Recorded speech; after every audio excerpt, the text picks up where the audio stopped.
வரும். ஸோ இது எல்லாமே பிஎம்ஐ வச்சு தான் இதை கேட்டகரைஸ் பண்ணியிருக்காங்க. ஆனால் பிஎம்ஐங்கிறது நமக்கு ஒரு இண்டிகேட்டர் தான்.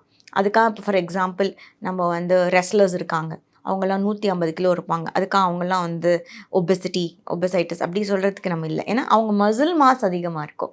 ஸோ இப்போ வந்து நியூ ரிசர்ச்சில் படி நாங்கள் மோர் இண்டியன்ஸ்க்கு என்ன அப்படின்னா வெயிஸ்ட் ஹிப் ரேஷியோ. ஸோ தொப்பை வருது இல்லையா, நம்ம நிறைய இண்டியன்ஸ்க்கு நமக்கு தொப்பை வருது ப்ராப்ளம்.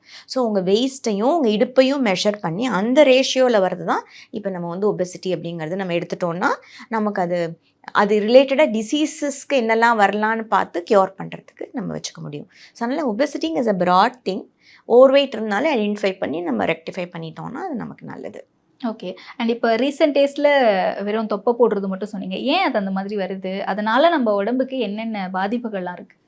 தொப்பை வருது அப்படிங்கிறதுக்கு மல்டிபிள் ரீசன்ஸ். இப்போ மென்க்கு பார்த்தோம் அப்படின்னு சொன்னோன்னா செடென்ட்ரி லைஃப் ஸ்டைல்.